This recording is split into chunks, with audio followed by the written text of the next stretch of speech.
요즘에 이제 평화통일대책 의원회가 결성이 되고 어떻게 통일을 해야 하는가, 어떻게 하나 될 수 있는가, 이러한 게 지금 방송 매체로 인해 솔솔 나오고, 어떤 이들은 일본을 두둔하는 발언을 함으로 인해 갖고 호되게 혼역을 치르는 당파가 있는가 하면, 어떤 당파는 중국 대륙 세력을 옹호하다가 해양 세력에게 호되게 당하는 그런 이들도 있어요.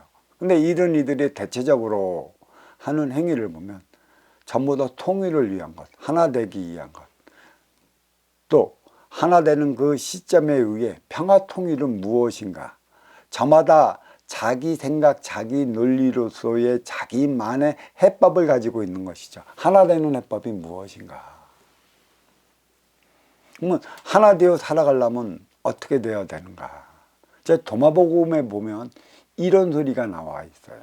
둘이 하나 되어 살아갈 수만 있다면, 또 음양이 분리된 채로 살아가지 않는다면 큰 산도 움직일 수 있다라는 법문이 나와 있죠. 가르침이.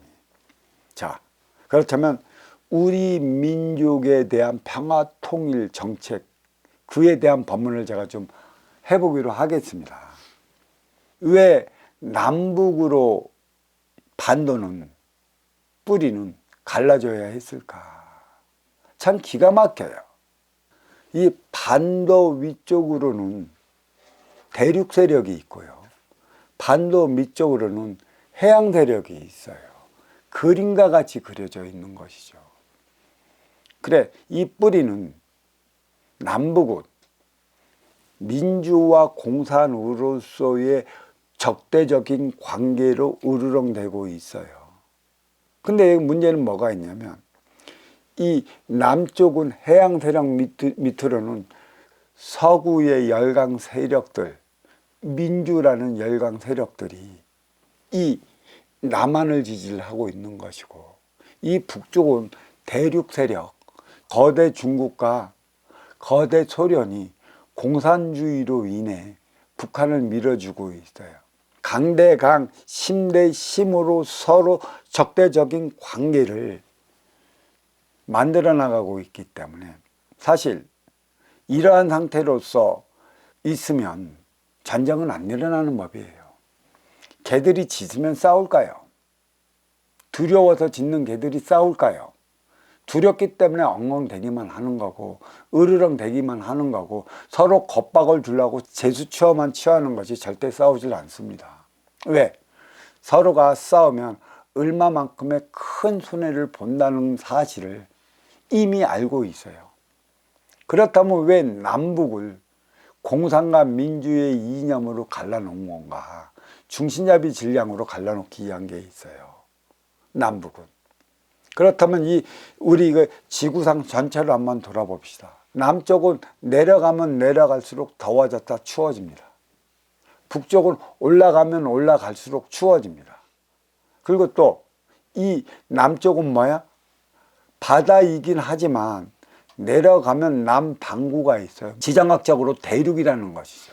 이 북쪽은 올라가면 올라갈수록 추워지다가 바닷물이 되어 있는 것이죠. 그래서 북쪽은 물이고 어둡다, 남쪽은 방구고 춥다. 그래서 남북은 사실 중신잡이 질량으로 추위로서 겉돈이 딱 자리하고 있는 것이에요. 이것을 축소시킨 게 뭐냐? 대한민국 반도라는 얘기죠. 남과 북이 공산과 민주의 이념 체제로서의 서로가 적대적인 간격으로 인했고 중신잡이로 자리하고 있는데, 왜 그러면 남북은 중신잡이 질량으로 자리하고 있는 것인가? 동서를 움직이게끔 하기 위한 것에 있어요. 해가 동쪽에서 뜨고 서쪽으로 가다가 중쪽에 있으면 가장 활발히 움직이는 때고, 서쪽으로 지면 하루 해가 머무는 거다. 그러니까 해가 동쪽에서 뜨고 서쪽으로 지기 때문에 동서는 생장수장의 질량을 가지고 있다. 지금의 이 지구상도 정확히 보면 이 서쪽에서는 뭐가 들어왔어요?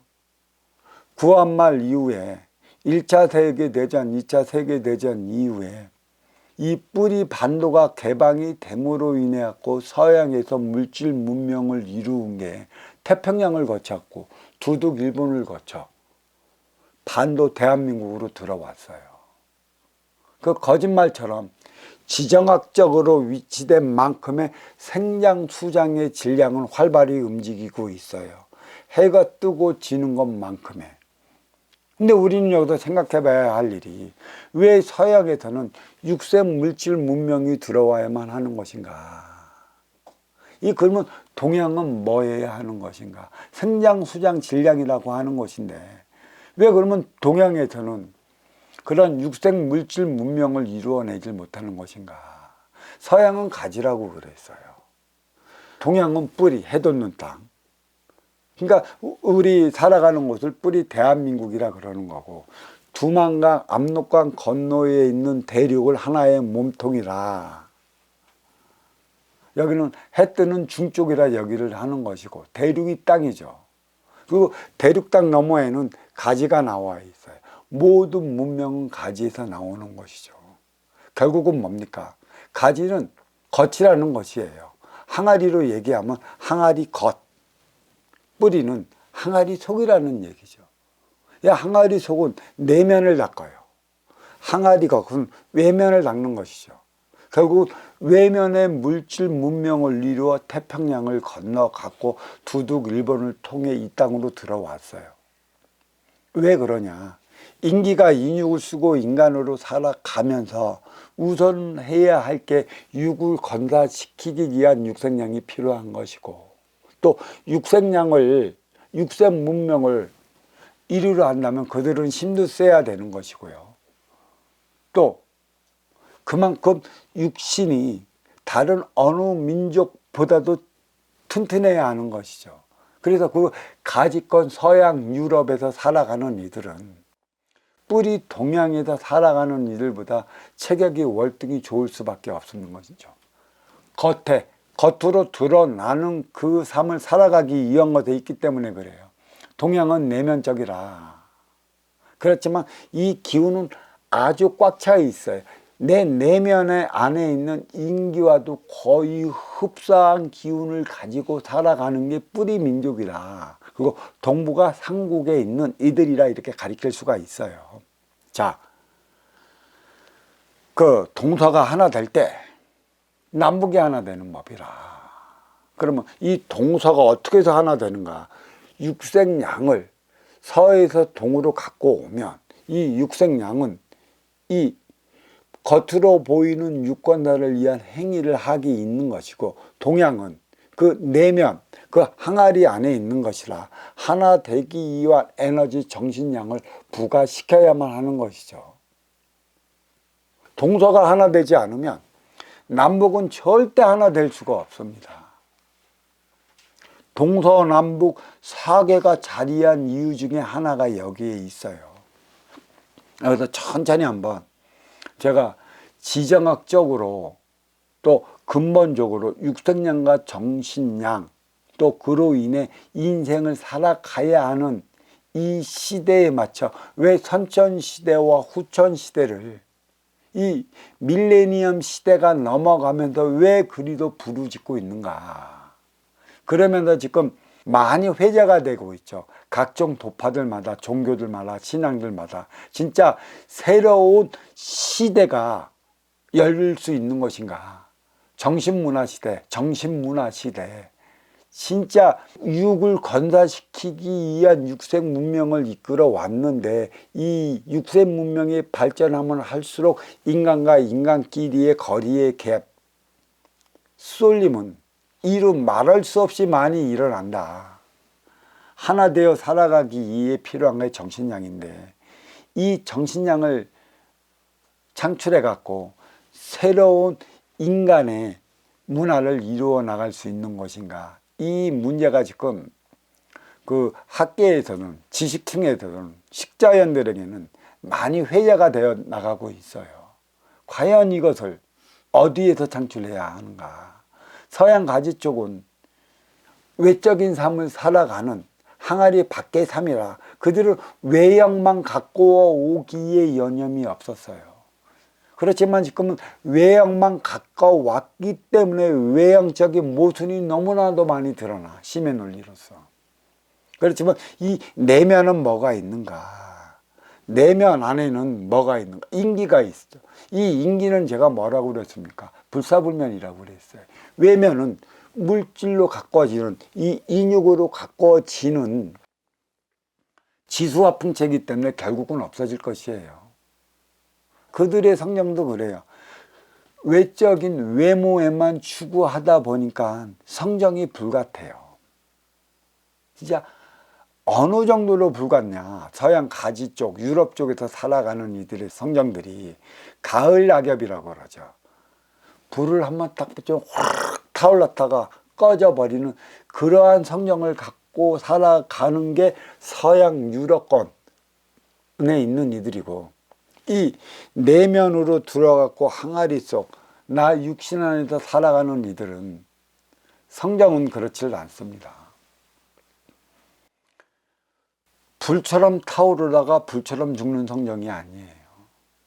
그러한 성정을 보면, 그러한 성령을 이해하지 못하고 그 원리에 접근하지 못하면 내 안에 갖고 있어갖고 이것을 풀어내기 힘든 성령인 것이죠. 안과 밖의 삶의 차원은 이렇게 달리 나타나는 것이에요. 서쪽은 외향적인 삶을 살아간다면 해 뜨는 동쪽은 내향적인 삶을 살아가는 것이죠. 왜?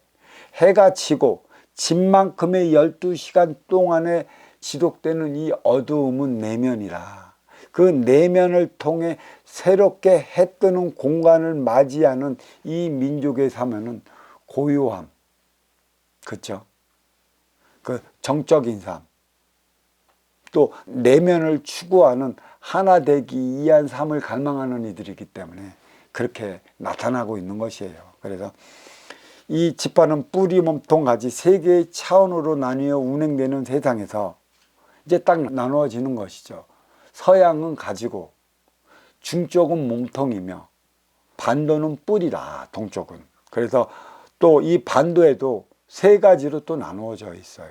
반도는 뿌리요, 열도는 두둑이며 대륙은 몸통이라. 두둑은 뿌리의 보호막으로 분명히 자리하고 있다는 것이에요.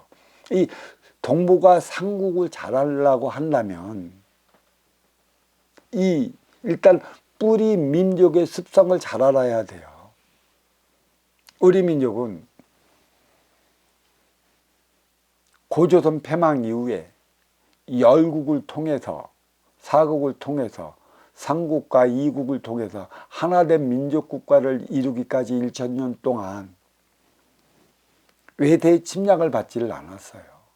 우리는 분열이 되면 될수록, 열국이 되면 될수록 주변에 있는 열강 세력의 도움을 받아 그들과 합심해서 하나 되어 살아가기 위해 열을 쏟았습니다. 왜? 그 주변에 있는 그 대장들을 내 편으로 만들기 위한 그 노력을 끊임없이 해왔는데, 그 노력의 결과가 무엇인가?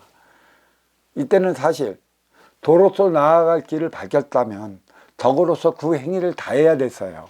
왜 고조선의 이념이 홍익인간인가? 세상을 널리 이렇게 하라는데 널리 이렇게 하지 못하고 내 관점에서, 내 주장에서, 내 셈법으로, 내 지식으로 만백성을 이끌려 하다 보니까 대장과 대장들끼리는 화합을 못해요. 문제는 여기에 있는 것이죠. 뿌리 민족은 대장들이 데려가는 운용의 주체 민족이에요. 저마다 크건 작건 간에 무엇을 건국해야 되느냐, 자기만의 왕국을 건국을 해야 한다는 것이죠. 그러니까 이게 열국을 통해 갖고 이 조그만 삼천리 kum수강산에 열국이 생겨났죠. 열국이라는 것은 8개의 국가를 얘기를 한 게 아니라 열국, 그렇게 많은, 크고 작은 많은 국가들이 자리하고 있었다. 그 자리한 이유는 몸통 대륙을 아울러 살아왔던 운용의 주체 민족이 그 이로움을 잊어먹으면서 활동의 주체 그 민족에게 밀려 고조선을 건국했던 것이고, 그때 고조선을 건국하면서 깨달은 게 무엇인가? 다른 데 있지 않습니다. 홍익인간이죠. 세상을 널리 이렇게 했을 때에는 몸통에 살아가는 숱한 종족들이 있어요. 무지 많은 종족들이 그 대륙에서 살아가고 있었죠. 그 종족들에게 숱한 이로움을 줬기 때문에 우리는 아주 소수 민족이었긴 하지만 그들 민족에게 존경을 받으며 살아올 수 있었던 것이 있어요. 그게 어느 날인가 우리는 이로움을 잊어먹었어요.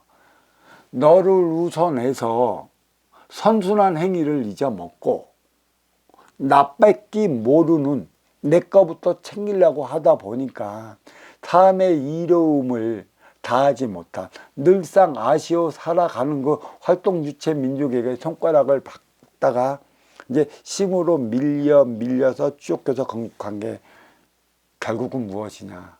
그게 고조선이라는 것이에요. 그래서 그 홍익인간 이념을 캐치프레이즈로 내건 것이죠. 알았기 때문에.